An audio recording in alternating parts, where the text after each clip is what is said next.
Always choose orange. Hello and welcome to Always Choose Orange, the show that provides actionable ways to develop and maintain a thriving creative process. I'm your host, Alex Acanero, and here with me today is Dr. Peter Adamson. Peter is a professor of late ancient and Arabic philosophy at the Ludwig Maximilian University of Munich and professor of ancient and medieval philosophy at King's College London. He hosts the weekly podcast History of Philosophy Without Any Gaps, which has covered Greek, Islamic, and European philosophy, in addition to other series on Indian, Africana, and Chinese philosophy. Peter is also the author of numerous books on philosophy, some of which are based on the podcast. Peter, thanks again for jumping on. Thank you very much for inviting me. So, I want to start with sort of a high level look on sort of the history of the podcast a little bit, and then sort of philosophy in general, and then kind of zoom in on your creative process and how you do what you do. So, your podcast covers the history of philosophy without any gaps. So, I'm just curious, what was the inspiration behind such a monumental project? Right. Okay. Well, one thing maybe I should say is that I didn't think it was as monumental as it has turned out to be when I started. So when I started, I numbered the first episode 001, sort of with the thought I might get to 100 episodes, you never know. And now in the original feed, I'm up to like 460 or something. And then I've had another I don't know how many episodes in the sort of spin-offs on Indian and Africana and Chinese philosophy. It's probably another 200 or something. So it has kind of gotten out of hand, I must say. So I've told this story quite often before. So anyone who's heard me tell this before, I apologize. But I started it in 2010. At that time, I still lived in London. And I don't know how long has your podcast been going, actually? A little bit over, it's like a year and a half. Okay, so you're like a podcast baby. Yes, And when you 67 launched your episode. podcast, podcasts were like very much a thing, right? So now Yes. they're a really dominant part of the media landscape. In 2010, that really was not true. It was much more of a niche thing. And in fact, one of the many things I worried about, but maybe the only thing I worried about that I was wrong to be worried about, the others I was right to be worried about. We can maybe get onto those later. Yeah. But the one thing I worried about that really wasn't the problem is I actually thought podcasts might kind of go away within a few years Yeah. because it wasn't that well established a medium and it wasn't like, everyone was listening to podcasts yet. It was taking off. I didn't know that. I thought it might be declining. So the reason I started was because I was listening to a lot of podcasts and I was enjoying history podcasts and philosophy podcasts. This shows you how kind of monomaniacally interested I am in history of philosophy, that given the entire spectrum of podcasts in the world, I'm a historian of philosophy, right? This is my job. What do I choose to do? I choose to listen to podcasts about history and philosophy, right? And one thing I really liked about history podcasts, and that Hero is especially inspired by one called The History of Rome by someone named Mike Duncan, who's gone on to do another brilliant podcast called Revolutions. So I liked the way that he basically used the unlimited time of a podcast to tell a narrative that unfolds kind of week by week. And it felt very relaxed and very detailed, but also engaging because there's this voice in your ear. And I thought, well, it would be really cool if someone did that for the history of philosophy because there are philosophy podcasts, but they're always just like, a random topic, like an interview on whatever, like Okay. Kant's Critique of Pure Reason one week, and then the next week will be like the free will problem or whatever. And since I'm a historian of philosophy, I thought it would be so great if someone would do a history of podcast, but about the history of philosophy instead of like military history or whatever. And then the next thought I had was, well, if someone were going to do that, they would probably want to be an expert on an ancient philosophy, because that's the first thing you'd have to do. And it would be good if they had broad philosophical interests and enjoyed writing and could write fairly quickly. And I kind of slowly realized that I was describing myself. Yeah. And then I actually thought about it I think I thought of the idea maybe in late 2009, perhaps. because I know that I thought about it for a good 6 months before I took the plunge and actually decided to do it. And then I recorded about 10 episodes before I launched the podcast so that I would have them like ready. We can maybe get onto that later when we talk about things like, how do you stay on top of a project like this? But anyway, so I launched it then, and I was kind of hoping to have, a few hundred listeners because my thought process was like, I mean, I'm a university professor, right? So for me, I would have considered it a success if I was talking to more people than I usually get to lecture to, which would be like here in Munich would be about 100, people. So I was kind of thinking of it as almost like an additional class I was teaching almost, right? Yeah.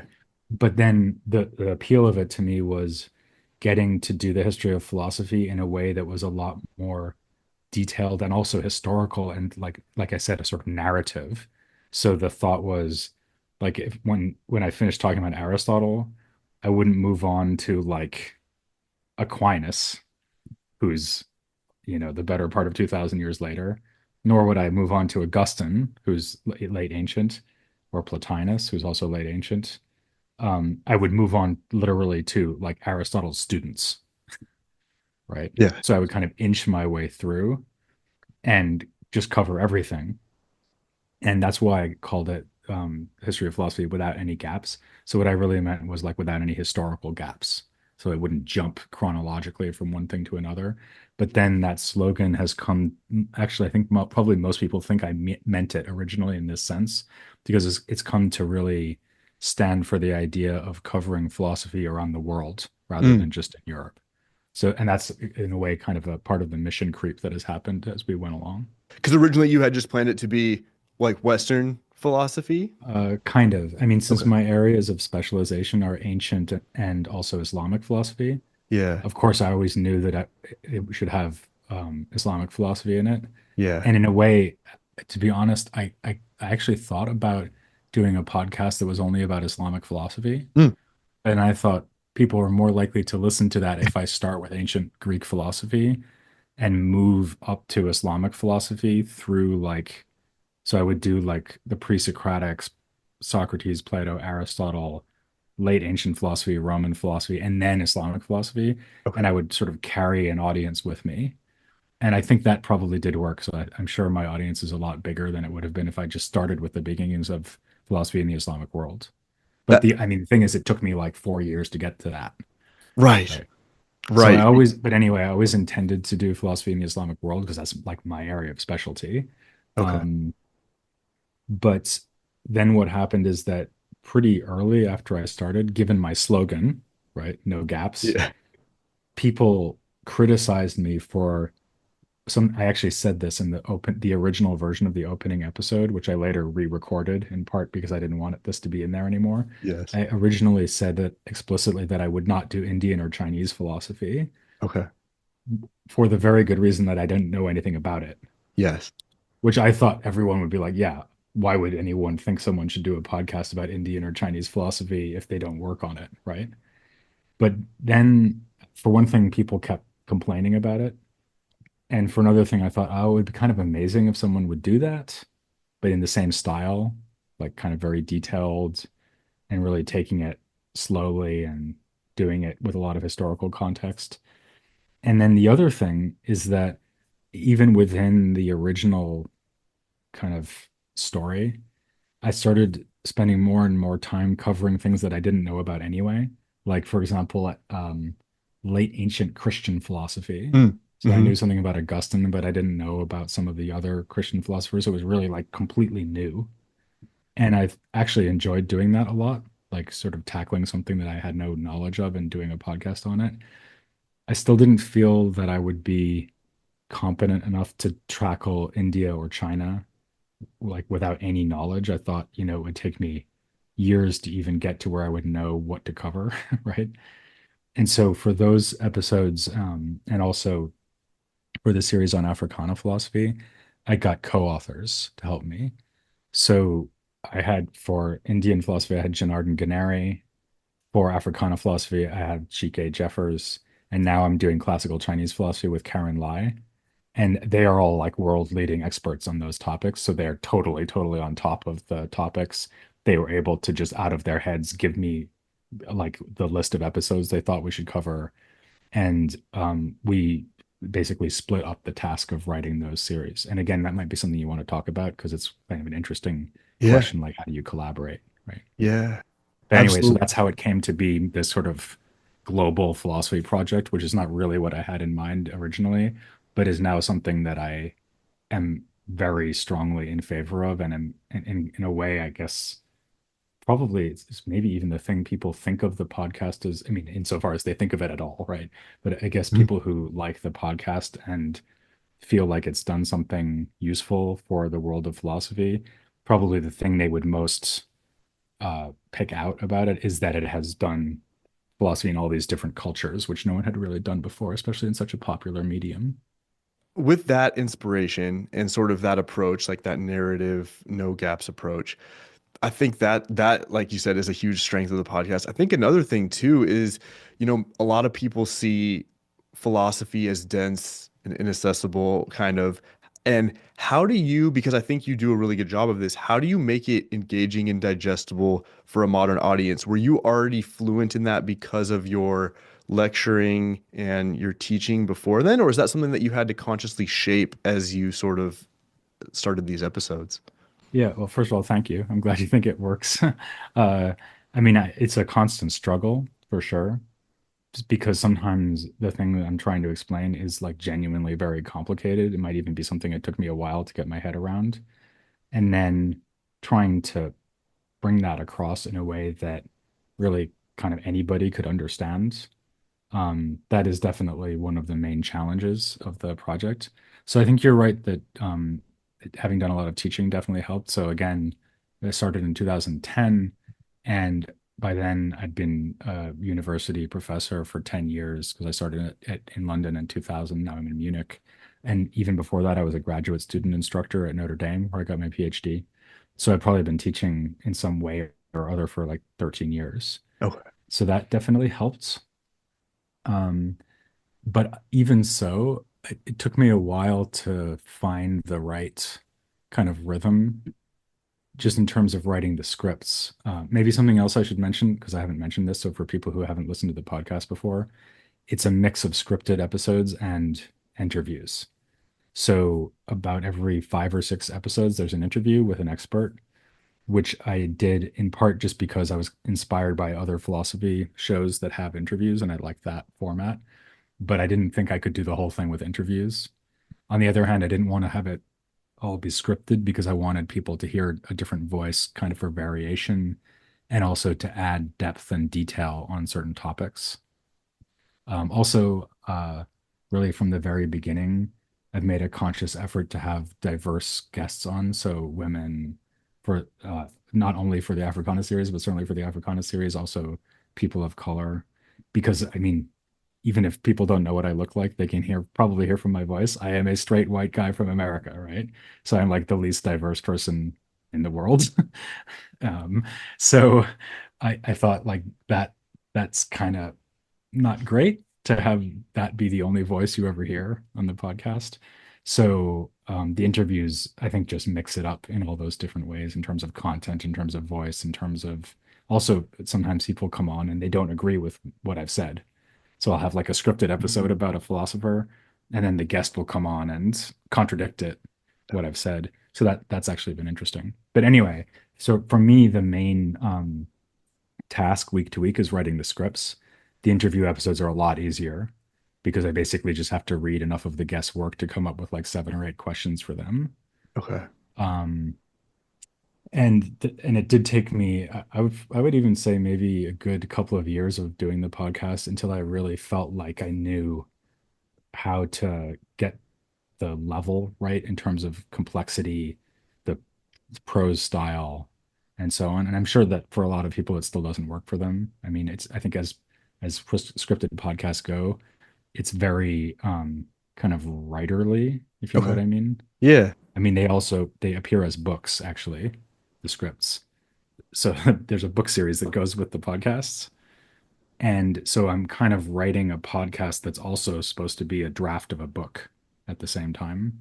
And maybe you can tell that a bit, like it's very written, if you know what I mean. It's not Sure. loose. Everything's like very like there's no grammatical flaws, for example. It's not in any way improvised or anything like that. It is me reading from something that could be a book, and in fact will be a book. And again, something that I found that I had to really practice and was very bad at the beginning was reading from a script without making it sound like I was just reading something out. Like the Yeah. pace was wrong, it was too flat. And so I had to really learn how to do that as well. And probably, again, it's something I could do better. In those early episodes, when like you just said, are practicing reading scripts, which is like a new skill set. Did you used to go back and do like a ton of different takes? Did you have to practice that skill a lot, or did you sort of, just do a couple, get it done, and then sort of, try to improve as the episodes went on? Yeah, I should have done the first thing, but instead I Sure. did the second thing. Gotcha. So actually, if you go back and listen to, I think it's really up until I get to Plato. So pretty much all the pre-Socratics episode, they do sound a little bit wooden and maybe too quick as well. But I just thought like re-recording all of those would be such a pain. And I did re-record the first one in part because of that thing about Indian and Chinese philosophy, but also because I wanted the first episode to be one that sounded good. Also in terms of sound quality. Uh, so I re-recorded that. I don't remember when I did that, but there's been a new version up for quite a long time. Okay. Um, and I think once we get to like, yeah, Plato and Aristotle, certainly Aristotle, I'm more happy with the delivery. But I always tell people like if you're following a podcast, don't give up on it after 3 episodes because it might that kind of hit its stride. So if you really want to know what a long running podcast is going to sound like, listen to like episode 17. Mm, Don't listen to episode 2 yes. because the podcaster will almost certainly still be kind of learning their trade unless it's like from the BBC or something. Absolutely. Absolutely. Right. Yeah. I mean, I'm on 67 and I'm still figuring it out. It can take a long time to nail it down. So that's really good advice. So with your podcast being running since the early days of podcasting, right? 2010, how have you maintained the motivation, been able to stay interested? And I know you kind of already touched on the staying interesting thing because you love philosophy so much, but I'm just curious how you avoided burnout because you've been consistently doing it for, over 10 years. Yeah. I think there's two things. One is, yeah, you're right that, I mean, obviously, I really like the history of philosophy. It Yes. sort of goes without saying. But I think I also am just someone who enjoys learning something at that level of depth. Because if you think about it, so what are you uh, like, how much are you learning in order to write a 25 minute podcast about something? Well, you're learning more than you would as a student who went to a class on it, but Mhm. less than you would if you were actually an expert, Right. right? So effectively, what I'm getting is kind of like a fairly deep understanding, but not super deep understanding of, in theory, the entire history of philosophy, right? And it also interacts with my day job in a very fruitful and pleasing way. So it's really had a lot of effect on my actual proper research because it's given me all these different perspectives. And I guess that I mean, in some ways I think of it as a hobby rather than as part of my job, but it's sort of a version of my job that's more fun because I kind of read only as much as I want to, and I like get enough of the ideas into my head that is kind of exciting and I can explain it. And then I really enjoy writing the scripts. That's my favorite part, Okay. actually. I just very much enjoy writing. So in some way, maybe another motivation is that like I've always enjoyed writing research papers, and the research is a bit of a slog. And then the part I really love is sitting down and writing when I'm ready to do that, right? Okay. So it's kind of like a way of cheating where you jump to the fun part more quickly, right? Absolutely. And so that's one thing is that I just love this kind of self-imposed crash course on the whole history of philosophy that's been really just unfailingly exciting. And I'm kind of always, this is probably quite annoying to be honest for people who know me, but I'm always sort of like trying to tell people in in my field or just who I'm talking to. Oh, like I'm just reading this amazing thing from the 16th century and it's so cool and I didn't even know this existed and sort of like bubbling over with enthusiasm about it. But then the other thing is that I'm also very good at being like, okay, I'm done with that. Let's move on to the next thing. Right? Yes. So it's basically just short attention span, probably. Okay, so Okay. that's one thing. And then the other thing, which is extremely important and maybe even more important, is the feedback I get from the audience. Mm. That's extremely uh like gratifying, you know. Like I only just got an email today from someone who says that they dropped out of a philosophy course in 1972, Wow. which is the year I was born, Yeah. and um had never come back to philosophy again until they found my podcast and started listening to it, and they were getting a lot out of it. And I don't, that was great. I don't get an email like that every day, Sure. obviously, which I did, but I get enough feedback like that that it's very motivating, definitely. What is your research and writing process like? So you mentioned that you get to learn all this stuff and you get to research a lot and you're kind of going broader rather than deeper in many senses, not always, I'm sure. Mhm. I'm sure you're going deep also, definitely deeper than the 20 to 25-minute episode. But do you have like a system for the research, for taking notes, for structuring episodes? What does that process look like? Yeah. Okay. Well, I'm going to go into some detail on this because I know this is Yeah. actually what your podcast is about. Yes, totally. So I'm going to explain this in more depth than I normally would, because for most contexts, I would consider this to be quite a boring part of the Right. story. But for you, it's the most interesting part. Okay. So I think we need to start with a very big question, or this is where I always start, which is how am I even dividing things up? Mm, So, for example, here's a problem that I've been facing for years, and I've only just started to actually execute my plan. So, probably for a good 5 years, I've been wondering what will I do when I get to the 17th century, which I just have actually. So, we're yes. recording this in February 2025, and I literally am only 2 episodes into the 17th century, right? So the reason why this is, and you might think, well, what's the problem? Just cover the first 17th century philosopher and move on to the next one, right? By the way, we're only talking about Europe here because Yeah. the non-European stuff is in the other episodes, in the other series. Okay. So I'm supposed to cover the 17th century. What does that even mean? Mm, Like who would be which philosophers? How would you organize the material? Um, are you going to subdivide that into some kind of smaller chunks? Are you just going to have a huge series called The 17th Century? That sounds quite boring, actually, right? So that's actually the first question is how do you even organize the material? And I actually, for years, have been, whenever I was around a specialist of early modern philosophy, I would say, so I have to do this in a few years. How would you do it? And then once I had an idea, I would run it past them. Some people liked it, some didn't, but more liked it than didn't, which gave me encouragement.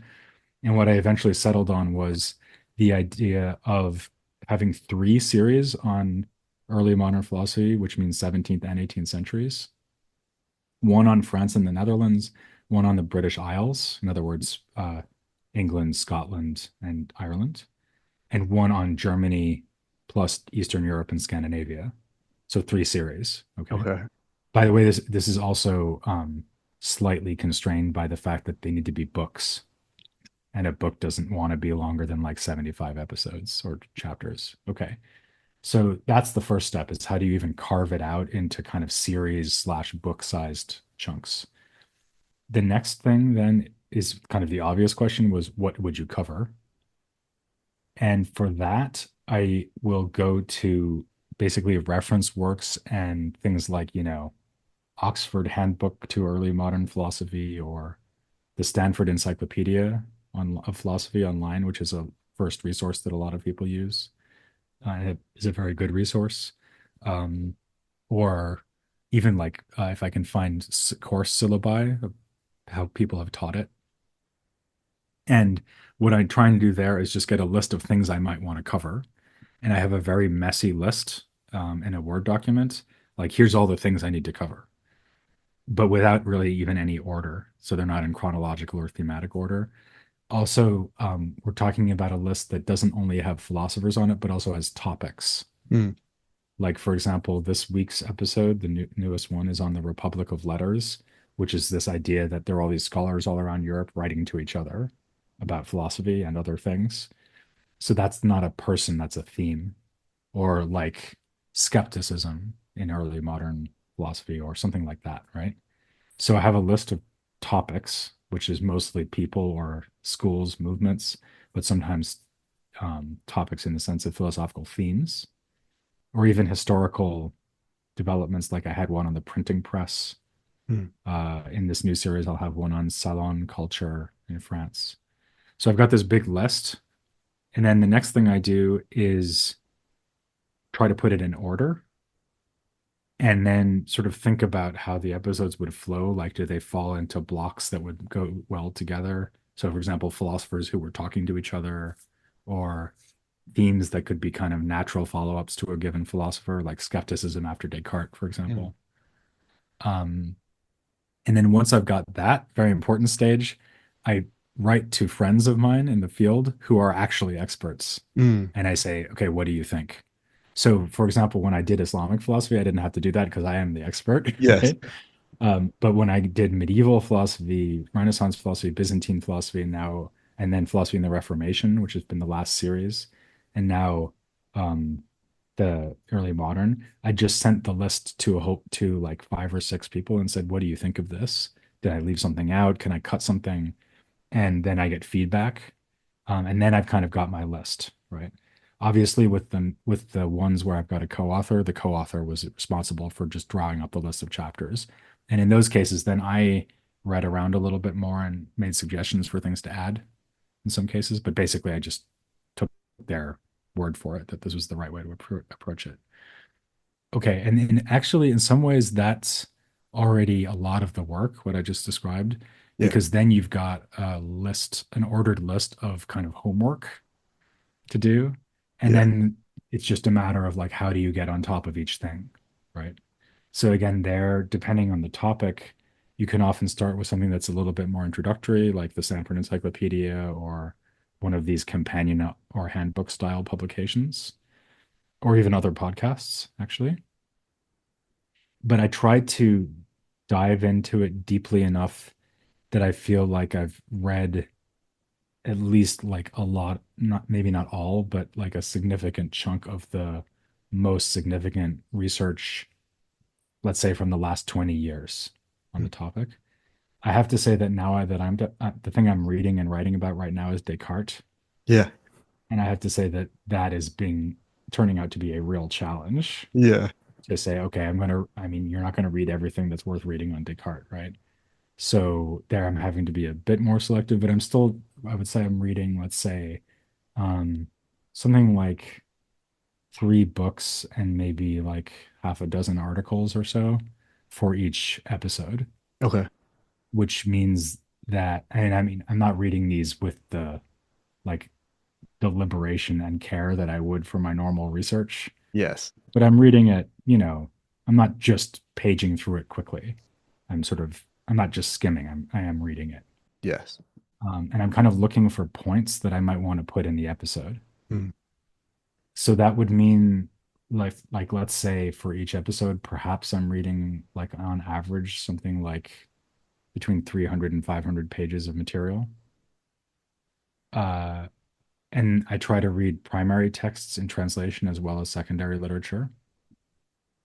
And when I read it, read a lot on my tablet, or if it's a physical book, then I have a piece of paper that I make notes on. And I'm just marking places that I Mm. know are like a passage I might want to mention or a point in a secondary literature text that I might want to mention.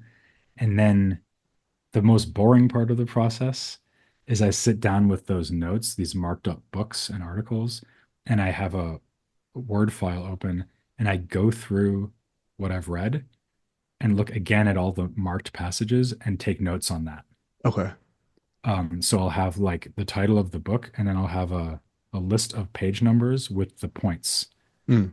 So it will actually, if you want, I can even open up a file. Yeah, let's check it out. That'd be awesome. Um, okay, one second. So here are the notes on Descartes' life. Okay, so here we have like I can even share the screen with you, although that won't do much Yeah. for the.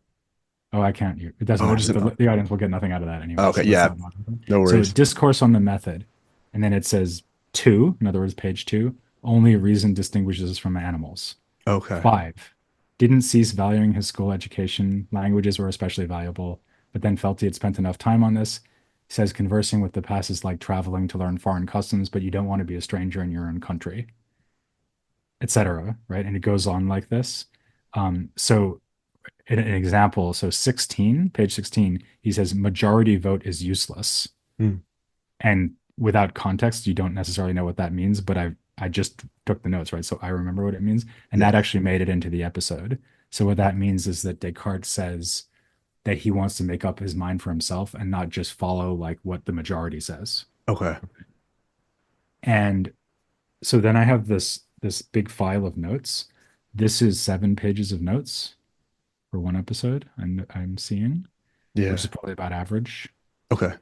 And then I have another step, which I actually didn't always used to do. This is all a method I've worked out over years. It's not what I was doing at the beginning.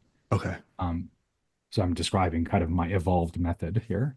Yeah. So then once I've got that, I open up another file, a new file, and that's the file that actually is going to have the script in it. Okay. And I have several bullet points, which are basically the topics I'll be discussing, and each topic will be between like 1 and 3 paragraphs long. And it has a note telling me which things in the notes I'm going to cite. Okay. So like discourse 16, because I know I want to mention this quotation. So this is kind of like meta notes, right? So it's notes about the notes that I'm actually going to use. And that list of bullet points is also an outline for the script. And then when I write the script, I just work through the bullet points and turn each bullet point into some prose, like I say, 1 to 3 paragraphs or so. So it'll usually be like maybe 8 or 9 bullet points. And then I'm shooting for a script that's around 3,500 words long. That's about 22 minutes of Okay. reading time. And that's the script. Okay. And then there's revising and recording and all that, but that's pretty straightforward. Yeah. When you are taking the bulleted list and turning it into a script, do you ever bump into how do I fill the space between these different like bullet points? And what I mean by that is like, do you ever like realize, oh, okay, I actually didn't cover everything in my research, and do you end up having to go back and do more research ever, or have you figured it out, over I 14 would say plus almost years? never. Okay. In part because at that point I really want to get the script done. Yes. So I'll find a way to paper over the cracks. But also in part because I guess I have a sense nowadays of like how much material I need. And also I know I'm not covering everything anyway because it's Right. impossible. Yes. So it's not, I mean, there are definitely, the bigger problem is like if I've done a script already and even recorded it, even worse. And then later on, I'm doing reading for another script and I notice something that I really should have had in there. That's annoying. But then I Mhm. just change it for the book version at least. Okay. Because I obviously revise it several times. So I write the script, I go through and revise it for recording. I record it. I find more problems with it when I record, like typos, Mm. fix those. And then I come back to it when everything's ready. When the whole series is done, I come back to it, revise it again to turn it into a book. And then, you can still catch problems later on when it's in book production. So there's a lot of rounds of revision. But I think the question you're asking though is actually very important to me. And this is something I tell my students a lot, actually, is that to me, when you're especially, maybe this is especially true of philosophy, but I think it also goes to your question about presenting material in a way that's easy to understand for a general audience. It's very important to think about transitions. Hmm. So something I always think about is that every sentence in one of my scripts pretty much will have something that glues it to the previous sentence or the next sentence or Mm. both. So let me let me read you actually a little bit of this script Yeah. that I was just talking about. I actually recorded this earlier today. Oh, So perfect. I've already read this out today. Okay, so I'm gonna sort of pick a random part. Uh, so here's a random bit. Still, when the mid-career Descartes began to focus especially on topics like certainty and skepticism, God and the soul, he was deliberately laying foundations for a system that could compete with scholasticism. The result was Descartes' most famous work, the Meditations. But let's not get ahead of ourselves because, having touched on this, we have not learned enough about Descartes' life yet. Blah blah blah blah. Okay, so that doesn't make any sense out of context, except that you can see it like it begins with the word still, so that already gives you kind of like a switch from the previous sentence. And then we have a kind of list, topics like certainty and skepticism, God and the soul. And then the next sentence begins, the result was. And then the next sentence is, but let's not get ahead of ourselves, right? So you see what I mean?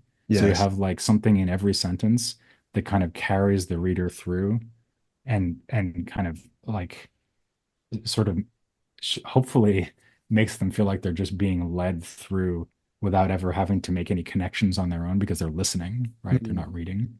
Mm-hmm. And so they really need a lot of like being drawn along. Um, and I would very rarely have sentences that are just like, here's a sentence, here's another sentence, here's another sentence, because that's boring and it is harder to follow, I think. Right. So I think a lot about transitions, especially between paragraphs, between topics. So there, I would never just start a new topic. I would always have something that like makes it feel like this is the next reasonable topic to get into, even if it's not. So if it's a Yeah. complete change of topic, I would still write it as if it were like, you know, obviously the next thing we need to discuss somehow, right? Got it. So that's Got at it. least what I'm shooting for. And in fact, I think probably, I guess when I'm writing, the idea is that all of the stuff is in the notes. And so the writing process for me is more about the transitions that I'm talking about. That's what I'm mostly thinking about consciously when I write. How far ahead are you in episodes? So I know you mentioned when you started the podcast, you did 10 and then started releasing them. How far of a buffer do you currently have, and has that been consistent throughout, or have you had to sort of adapt? Well, insofar as it's up to me, because remember, I've had co-authors. Yes. Uh, so maybe we need to have a separate conversation about the co-authoring because Sure. that's quite interesting. But like the feed, so there's two actually there's two podcast feeds. One is for kind of the original series that just I do, and the other is for these non-Western series that I do with co-authors. So for these original feed ones, like the ones that are on early modern philosophy now, I the kind of comfort zone is that I have at least 2 months worth of scripts, not necessarily recorded, but at least a draft script Okay. for everything between now and 2 months from now. If I can get more than that, that's great. But I would never want to be in the situation like where I'm still writing a script that has to go up next week or something. And I don't really even want to record that close. In fact, part of what I'm after, partially just because it's more fun for me this way, and also because it makes me feel more secure, is that when I always listen to the episode before it's uploaded, I listen to the edited version, and I have an audio engineer who I pay to do that. So when I thank the people at the beginning of for their support of the podcast, that's what I'm thanking them for Got it. helping me pay that person. Yes. Um, so when I want to have it so that when I listen back to the podcast to check that it's all okay, it feels like not something I just recorded the previous night. So I want it Yes. to feel a little bit like fresh for me, partially because it's less boring, but also because I'll be more likely to catch problems that way because I'm actually listening to it, right? And it's like, oh yeah, I remember that bit, right? Or Yeah. sometimes I even make myself laugh at my own jokes, which is always very Yes. embarrassing. That's the best. Yeah. I So, think, oh yeah. so I would say like 2 months. Then, like I say, with the various contributors, that's sometimes been possible with them and sometimes not. You were mentioning earlier sort of that collaborative process. And since you just touched on it now, I think now is a good time to get into the collaborative piece. So moving from, and I don't know exactly know how to articulate this question, but hopefully we can find a good jumping off point. But you started it solo with the interviews, obviously being baked in, and then sort of moved into these more collaborative scripted episodes. I'm curious as to what is different about, aside from the obvious difference of it's two people instead of one, what is different about the way you and your collaborators, I guess, approach those episodes as opposed to how you do the Mm. solo ones? Yeah, I think so. The main difficulty here is trying to make it not feel like it's really obvious who wrote which Mm, episode. So with all three of them, the way that I have the kind of arrangement I struck with my first co-op collaborator, Janardan, and then just suggested we do this again with the others, is that since we're kind of sharing the credit for everything, we should each write half the episodes. And I just let them choose which half they want to write because of course they already know stuff, right? So they mm, tend to pick the things that they've worked on before or feel more, in control of. Because for me, it's all new, so it doesn't matter what I yes. have to do, right? Sometimes I do say, "Oh, can I please do this one?" Because that sounds really interesting. Like I'm very interested in women in the history of philosophy, so I often sort of ask permission to do those. Yes. um, but generally speaking, it's kind of like it's not alternating episodes, but it's almost alternating episodes. So it would be very rare for either of us to write three episodes in a row because it also just spaces it out more, right? Now, so it's a weekly podcast, like you said at the beginning. So when you consider that the non-Western feed and the original feed, they alternate. So there's like a one, so at the moment I'm doing 1 week on classical China and then 1 week on early modern and so on, back and forth. So that means that for example, the Chinese series, we're producing 2 episodes per month. And in early modern, I'm producing 2 episodes a month. So basically, I'm producing three scripts, and my collaborator is producing one script, which is actually a lot for Yeah. like a normal academic to be churning out a 3,500 word long essay every month. While you're That's teaching. while teaching and doing all the rest of it, right? Yeah. So that's been challenging for them. The way that it's gone has been very different in each case. So I would say the one who's got the kind of rhythm that's the most like mine is actually Karen, my current collaborator. She kind of just writes them well ahead of time, and we're kind of in sync pretty much. Janardan was really funny. He agreed to do it, and I said, "Well, send me a script at some point, and we'll kind of go back and forth and kind of work out our method of collaborating." And he was like, "Okay, sure." And then I didn't hear anything from him for quite a while, and we didn't have a start date picked out or anything. So I was like, "I wonder if he got cold feet." And I was sort of getting around to prodding him to be like, "Could you give me a script and see what and so we can see how this is going to go?" And out of the blue, he sent me the whole thing Wow. as a single file. So just like all of his scripts with spaces for my scripts. And he was like, "Okay, good luck." And I mean, obviously, I still needed to ask him stuff all the time, but I don't think he ever wrote another draft script after that. Maybe he did, Wow. one or two, but basically, he was done in advance, which was amazing. So that was kind of nice because, there was no kind of issue about coordinating scheduling or anything. With Chike and I had a much more kind of dynamic, collaborative relationship than that.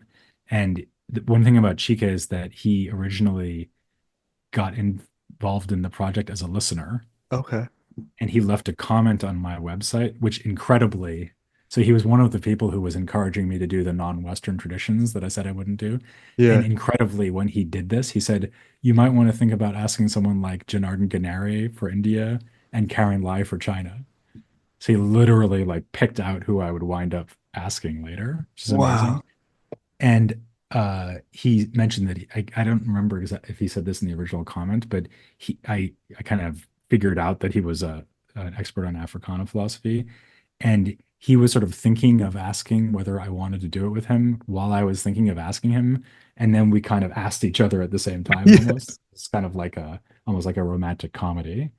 And because he was so invested in the whole project, he was extremely hands-on. So like he wanted to like consult with me about the music at the beginning and end of every episode. And he listened to every edited episode and would say, "Oh, there's a mistake here. You pronounced that wrong." So Mm. he was like really, really involved. So that was great. Um, and yeah, so I mean, I've learned just a huge amount from all three of them. It's been very different, I would say, in each case. But the way that it kind of works is that they, the three of them, really know their stuff, Hmm. but I can kind of write in this voice that is sort of associated with the podcast. So when they write a script, usually what I would do is, I mean, obviously I wasn't going to be adding much in terms of content or changing that, but I often change quite a lot in terms of the actual sentences. For Hmm. example, by adding more transitions, right? As Yes. we're talking about, I add jokes sometimes. Um, and what they would do with my scripts is maybe less fiddling around with the style, but more like, oh, like Chike would sometimes put whole paragraphs in of material where he felt there was something I didn't get into enough, right? Um, I guess Karen does that less probably, but she will also add things like here's a point that you didn't cover, and she might add a few sentences at least. So it's kind of like they're in charge. They have the knowledge, and I have the kind of podcasting Mm. style, I guess. As I mean, that's obviously a sort of unequal trade because they're bringing a lot more to it than I am probably, but I'm bringing enthusiasm at least. That's right. That's right. So I mean, it is really amazing to me that all three of them had like put so much effort into it, and they've all been brilliant to work with. So I've been really lucky in that regard. That's amazing. Was turning the pod or turning it into probably isn't the right word, but the alignment of having a podcast and then turning the episodes into a book, was that part of the original intent or plan? Okay, I'm curious No, about it was that. not. No, so the way that that happened is that I think I got all the way like I was well into Hellenistic philosophy, so maybe a third of the way into what became the second book. And when I realized, hang on a second, I've like got almost 1.5 books sitting on my hard drive that are just sit like there. Why don't I do something with that? Right. Um, and I had also even had some questions from publishers about whether I wanted to do this. Hmm. And for the classical philosophy volume, which is the first one, the scripts were really very far from being suitable for that because Mm. I mean, I didn't write them with that in mind. Right. So they were a little bit messy. They certainly didn't have any record of, so for example, like the Plato episodes didn't ever mention which passages I was talking about, Okay. right? So I would like say, in the Meno, you could have this argument, but it doesn't tell you where in the Meno, right? No footnotes, no references, nothing. And so turning that into a book was a lot of work. Yeah. And I learned from that experience in a couple of ways. So one is like now when I write, so again, just taking this example because it's open on my screen here. This episode about Descartes' life has 10 footnotes, which is actually a low number. Yeah. And it's got a very large bibliography already. So sometimes I'll have as many as 20 footnotes already when it's a script because because I've got all the material at hand, right? So I want to do that now rather than having to reconstruct it later on, right? Okay. So actually, the scripts double as a book manuscript now when I first write them. Mm. That And, makes and as sense. I say, I'm kind of thinking about something that would work both as a podcast script and a book chapter simultaneously when I write it, which I think hopefully makes the books more engaging and kind of fun to read because they are, kind of feel breezy. Yeah. Something else that I do is when I write something that I know I would change in the book, I underline it Mm. so that I can automatically find it later on. So, for example, if I say, as we saw in the previous episode, I underline that because I know it needs to be at least as we saw in the previous chapter, right? But Yeah. sometimes more significant than that. Like I know it's a joke that wouldn't work on the page, Sure. or it's like unnecessary to keep reminding the reader of some information they should have in their head if they've been reading, but they wouldn't know it if they just from listening to the podcasts, that kind of thing. Yeah. Um, the other thing is that I learned around like the late ancient period is that originally I would sometimes have a podcast guest on and just not have a script on that topic Got it. because there's an interview. So why do I need a script, right? Yes. So, for example, in the original podcast, there's an interview about the great Dr. Galen, who's like a major figure in the history of medicine and also very interested in philosophy. And so then when I turned it into a book, I had to write a new chapter Okay. about Galen because I couldn't just not have him in there, right? And so now I never do that. So now I will always um, have the non-scripted, the interview episodes. I'll always have them be about topics that also appear in the scripts or that are kind of really optional. Like I Mm, don't need this to be in there. okay. So in those two ways, I keep that in mind all the time now. Yeah.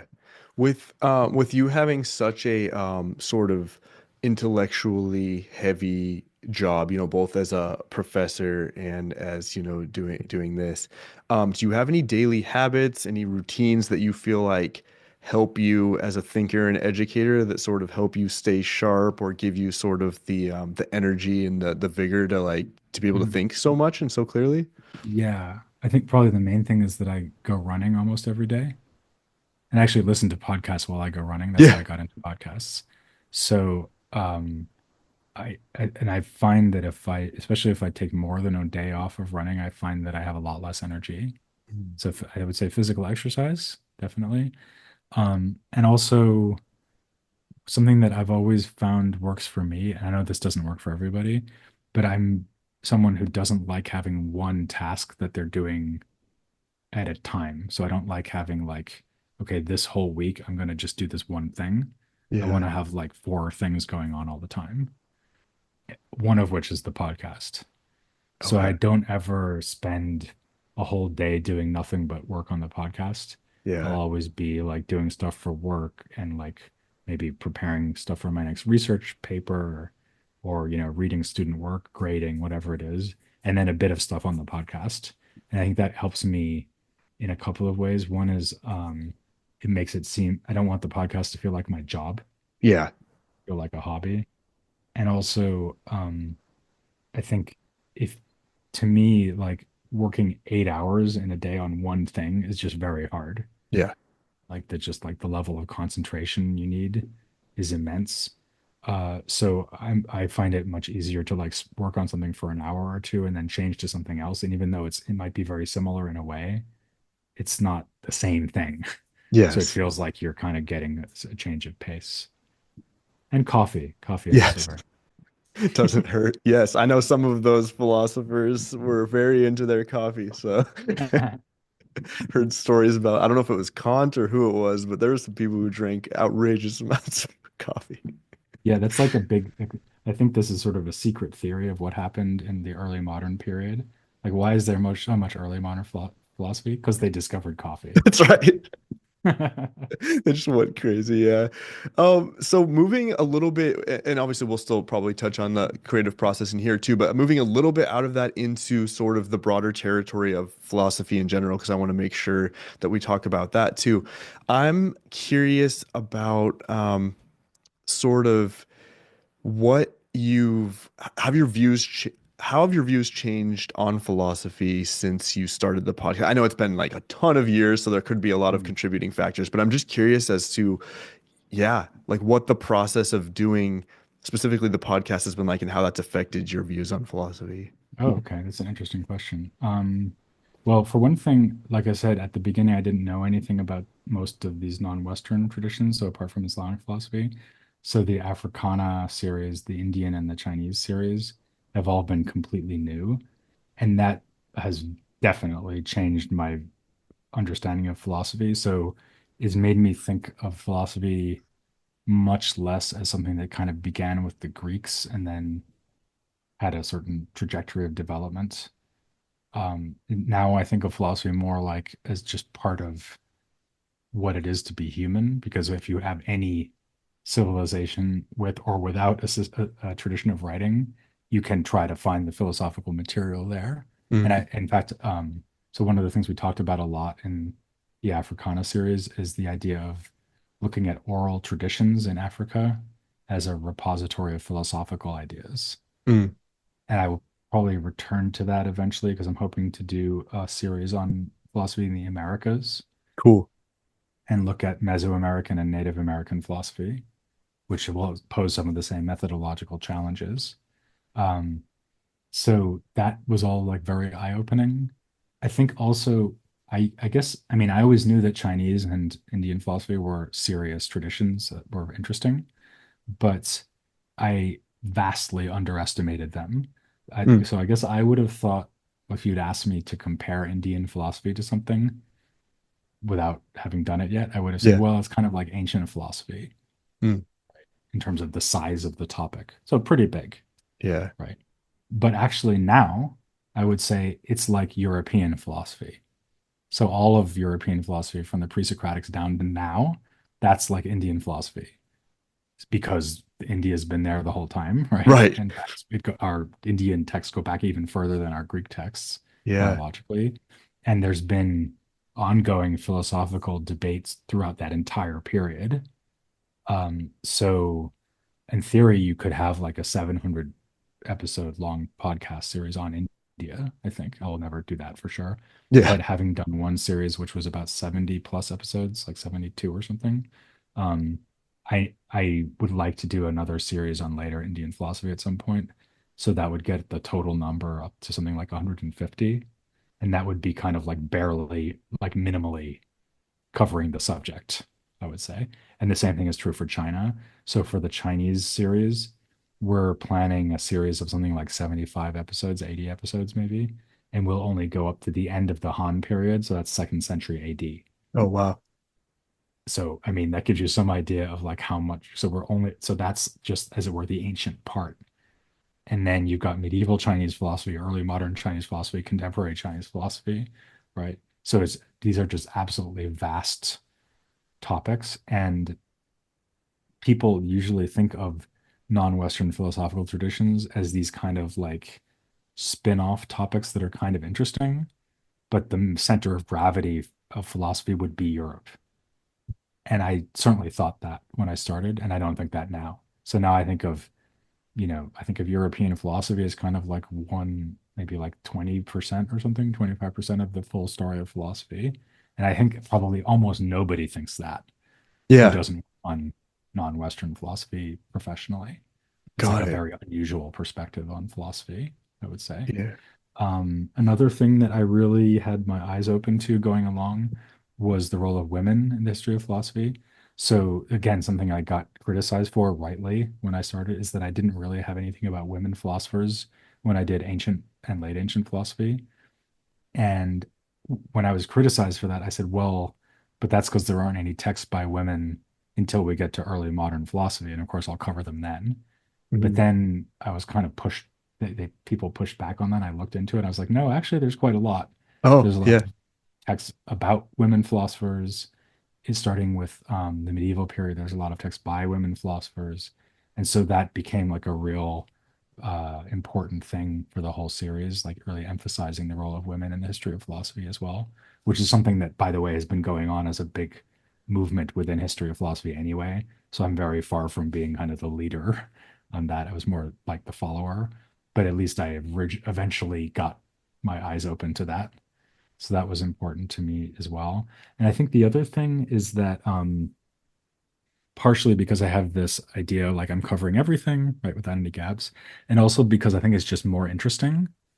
I have always tried to do these sort of forays into things that are maybe adjacent to philosophy, but you wouldn't really think of them as philosophy as such. So, for example, in the series on philosophy and the Reformation, which is basically like 16th century, I did episodes on things like the Sistine Chapel Mm, and Cervantes. I had a whole bunch of episodes about Shakespeare.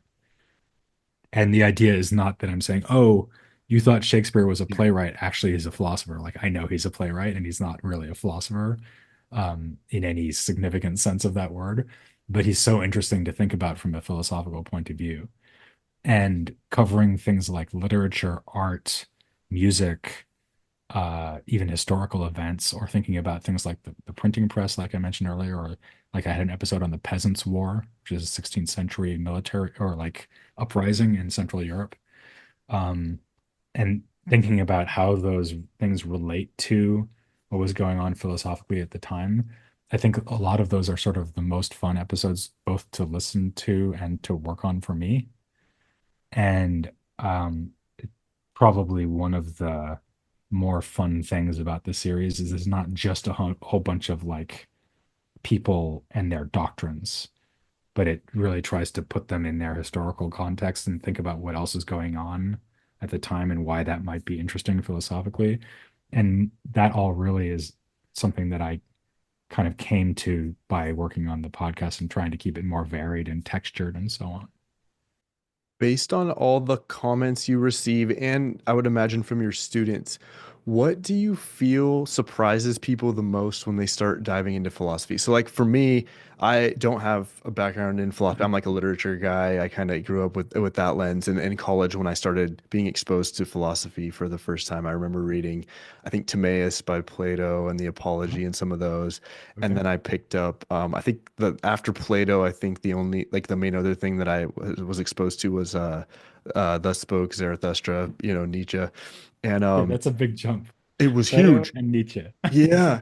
And I was very blown away by, because I had the like what I think is sort of a stereotypical view on philosophy, right? Like it's incomprehensible, it's so hard to understand. It's just people, with the head in the clouds, right? Which is totally not Mhm. true, obviously. But kind of had that. And then when I actually read it, right? Imagine that my mind's changed. But I remember being struck by Nietzsche specifically of like how poetic and beautiful the language was. Now I know it was translated from the native tongue, but I would assume that they were capturing Yeah, the that's spirit of true. how. He was German too. Yeah. Yeah. So, I guess like that was something that surprised me. So I'm just curious, like what surprises people, often. Well, I mean, it's a little bit hard for me to say because I Sure. think what I get comments on is not so much that as people either saying they're very enthusiastic about something or that they object to something. Okay. I would say the objection I've gotten most often, other than the things we've already mentioned, which actually helped change my approach. So I'm grateful for those objections. The thing that I get most often that I kind of disagree with as a criticism is people complaining about how much I'm saying about religion. Mm, So, I mean, like I had, you know, a huge series on medieval Latin philosophy, but I also had Islamic philosophy and Byzantine philosophy, and then we did philosophy in the Reformation, right? And now, I think probably some people are going to be like, "Oh, if we finally got to the 17th century, finally we can stop thinking about God." And it's like, you know, just I wait. have bad news for you. These guys all talk about God all the time, including Descartes, actually. So, I mean, God like plays a central role both in his physics and in his metaphysics, Mm, right? Or Spinoza actually kind of his entire philosophy is about nothing but God because he thinks God is the same thing as nature, right? mm, So God comes up all the time, both as the kind of philosophical postulate, but also in terms of religious doctrines, like the Trinity, the Incarnation, prophecy in the case of Islam, Jewish and Islamic law. And these are all things I've talked about a lot in the podcast. And people nowadays have a tendency to assume that philosophy is kind of defined in opposition to religion. mm. So they think, well, there's like religious faith on the one hand, and there's philosophical reason on the other hand, and that's more like science.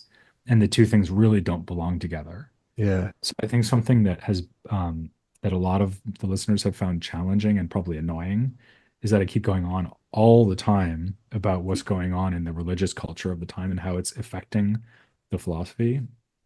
But I mean, this is just how it is. I mean, I think that the most significant factor in the history of philosophy that's kind of extraneous to philosophy, if you will, is religion, for Mm, sure. And it's true not just in Europe, but it's true like in India, the whole story of classical Indian philosophy is that there's this Vedic culture which is grounded in these rituals which were carried out by a priestly caste, the Brahmins, for the kind of warrior class, the Kshatriya. And all of their philosophical literature is either a development, explanation, defense of that, or a critique of that coming from the Buddhists and the Jains. So it completely sets the whole kind of context of everything that's going on. Or in Chinese philosophy, it's a little, I mean, here we get into difficult questions about whether things like Taoism and Confucianism are quote unquote religions. But for sure, Confucians are always talking about rituals and how they should be carried out. The Moists ground their entire ethics in the idea that heaven is a kind of exemplar and role model for us to follow in our ethical lives. So, religious ideas, the ideas about God, about divinity, about the afterlife, about ritual, are totally pervasive in all of these traditions. Also, by the way, in Africana philosophy. So, obviously, a lot of African philosophical ideas in the oral traditions were bound up with religious conceptions about God or the self or whatever, the ancestors, right? Yeah. And then once you get into like 19th and 20th century Africana philosophy, a lot of the figures we're talking about were actually uh, religious figures like Martin Yeah. Luther King Jr., right? Or even Malcolm X, Yeah. who was a preacher for the Nation of Islam, right? Yeah. So it's not true for everybody that we covered, but a huge number of them, especially in the 19th century, are some kind of religious thinker. And even the ones who aren't kind of formally, actual ministers or something, they'll always talk about religion as well. So Mhm. really, in all of the traditions that we've covered, and in all of the chronological periods that I've covered, religion has always played a really significant role, and people find that surprising and annoying, actually. Yeah. If you're not, yeah, like signing up to Not my hear fault. that, but you're so right. It's either people, right, in the tradition or rebel or reacting to the Yeah, tradition, it seems like. Because how, I mean, if it's a pervasive cultural force, how are you going to think yeah, outside exactly. of that? That makes a ton of sense. A few more questions here before we wrap up. So, um, if you had to design sort of we'll call it a minimum effective dose of philosophy, we'll say like firsthand sort of, you know, like texts, I guess, right, rather than secondhand. So, for someone new to the subject, maybe, are there particular sort of books, treatises, dialogues, anything that you recommend for people who say, I want to read something by a philosopher, don't know where to start? Mhm. Is there any sort of guidance? I know Yeah, that's like a very sure. difficult question, I would imagine, but is there any particular works that seem to lend themselves to people who want to get into philosophy and don't know where to start? Yes, definitely. So, I mean, just to kind of give a couple of obvious answers, Yeah. Plato is like a very common sort of gateway drug into philosophy, and that's actually how I got into philosophy was Plato. Yeah. So that definitely works. I would say don't start with Plato's Republic. Yeah. It's hundreds of pages long. Start with maybe the Phaedo. So that's Phaedo. That's the one where, spoiler alert, Socrates dies at the end. Mm, That's a great first thing to read. Or the Meno, obviously, or not obviously, but as well. It's a very good yeah. choice for Plato. Um, Descartes' Meditations, hard to beat. And there's a good reason why we always give that to first year students. I don't think people actually understand Descartes very well from reading the Meditations. That's something that I've learned in the last month doing all the reading for the Descartes Oh, series. So actually, I'm kind of trying to not exactly decenter the meditations, but kind of contextualize it within his broader project as part of my approach to him in the podcast. But still, if you're not interested in that and you just want like a great piece of philosophy, that's definitely a good choice. Hume, obviously, very good choice. Probably not Kant. Kant is too hard. Don't jump into Kant immediately. Maybe Nietzsche, but I wouldn't say also spoke Zarathustra, which is where you started. yeah. I would It go was rough. with like maybe the genealogy of morals or beyond good and evil, something like that, maybe. Okay. Um, so those would be some good choices for sure. Uh, Actually, Martin Luther King Mm. Jr.'s letter from jail, the Oh, Birmingham jail, is very good. Mentions Socrates. That's a great text. Um, I would also encourage people to notice early on that women also do philosophy. So something like Wollstonecraft's Vindication of the Rights of Women would be a good choice. Uh, then in non-European traditions, I mean, Martin Luther King's not European, but you know what I Yeah, I mean. know what you mean. Um, so as it happens, I just taught a class on Confucianism and Aristotle this past semester. Actually, Aristotle's Nicomachean Ethics is a very good choice as well. So I read that together with the Analects, Mm. which is the founding text of Confucianism, and that is a brilliant text. Super, super interesting and very easy to kind of start thinking about without having much background. Because it's actually a little bit like Nietzsche. It's in the form of these aphoristic statements and little anecdotes about him. And so you don't have to like follow long chains of argument or anything.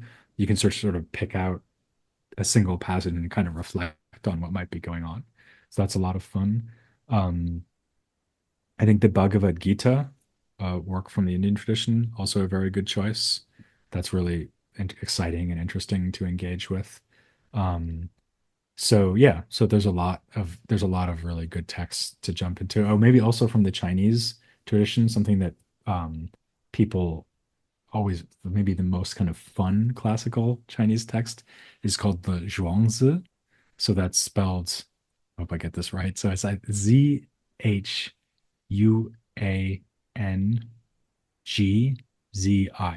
Mm. Zhuangzi.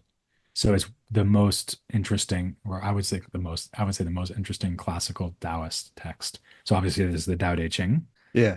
but after that, the kind of next big text of the Zhuangzi, and that's really, really cool and has all these fantastic anecdotes about animals and people swimming and people doing various crafts and sort of learning about taking lessons from what they've been doing for life, the universe, and everything, so to speak. So it's a really, really great text. Yeah.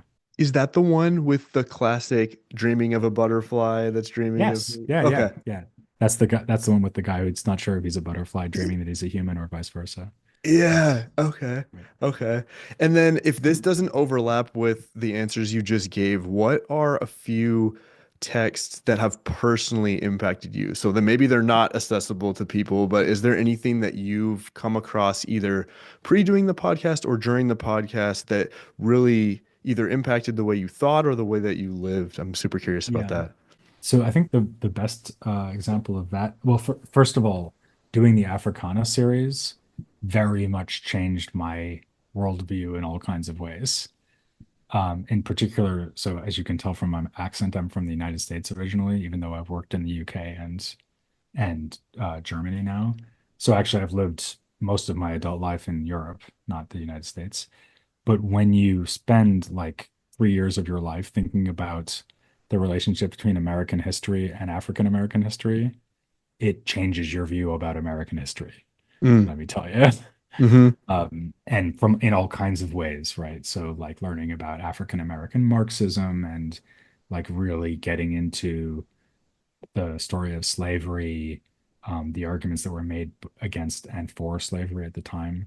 That was very eye-opening and gave me a very different perspective on the political history of the United States. And it's given me a different perspective on what's happening now without going into that too much. Yeah. I mean, in a way, like from if you have sort of spent that much time thinking about African American history, you'd sort of think about contemporary America and say, yeah, that makes sense. That's really Got it. where that's a totally natural sequence that we're doing this now because we were doing this other stuff before. So Mm. that is something I would say. Um, but as far as like one text goes, I think the thing I would say is probably Epictetus. Mm. Epictetus is a Stoic, but not one of the early Stoics. He's a Stoic from the Roman period. Okay. And I think he's almost unique in that when I read him for the podcast, um, I mean, so normally when I describe the way I read for the podcast, right? I'm taking notes. I'm sort of thinking about, okay, which things am I going to mention in the script? And so it's actually very detached. I'm not usually thinking about, do I agree with this? Right. Or even necessarily like, is this a good argument? Like that is something I would do more if I'm doing proper research. But here it's just more like, okay, do I understand basically what's going on? And is this worth mentioning? Right? Can I explain this and Mhm. make it interesting? But with Epictetus, you cannot read Epictetus like that because Okay. Epictetus is like grabbing you by your shirt and sort of saying very intensely in your face, I am talking to you about how you live and what kind of person you are. And he like constantly resists any attempt to read him without taking him seriously and without really kind of like confronting the question of whether you're living in a way that measures up to the way he's suggesting you live.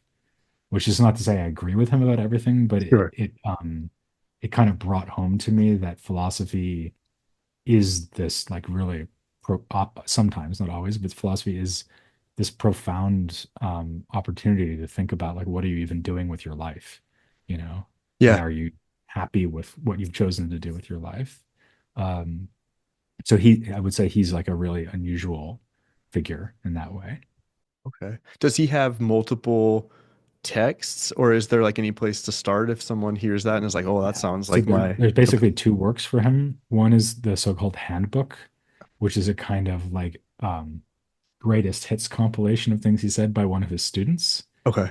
And then there's a much longer work called the Discourses, which is like actual, longer pieces of writing by him. But I think you can start with the handbook and you'll get the idea, yeah. Okay, okay. And then sort of to bring us home here, so this might be, I'll just give a disclaimer before I ask this question. This may be a case of to a hammer, everything's a nail, but like I look at Mhm. philosophy as sort of one definition of it for me personally, in my very limited exposure to it, as sort of a like the art of thinking in a sense. Uh-huh. What is your take, I guess, on philosophy as an art form? Does that make sense to you? Does that not make sense? Like, what? Yeah. I'd just love to hear your Yeah, it thoughts on might be a that. bit too broad because, you could say that history itself or economics or something like that could also be described like as that part of Yeah, that. But you're right that philosophy is there's something going on with philosophy. It's something about abstraction, yeah, right? So thinking very generally about problems that are, if not affecting all humans in all places and times, are at least very general and broad. So for example, if you take Africana philosophy again, so you might think, well, this is like a very, very specific kind of tradition because it's all concerned with the historical experiences of people who are either in Africa or in the African diaspora, right?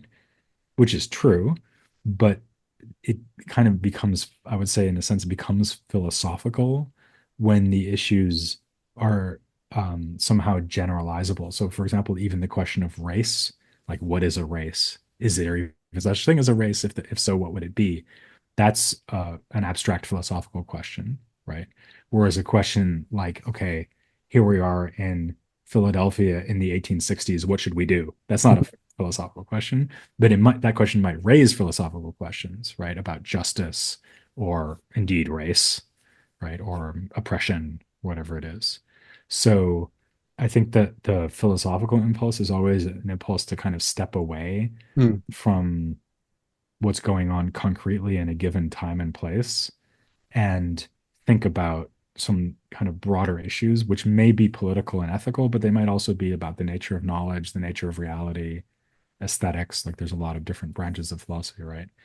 But to me, as a historian, what's interesting is seeing the kind of oscillation between thinking about what's happening on the ground concretely and what's happening in the abstract ideas that are generated by those situations. yeah, So I think that's actually a lot of the interesting uh, kind of payoff of doing history of philosophy is that sort of tension.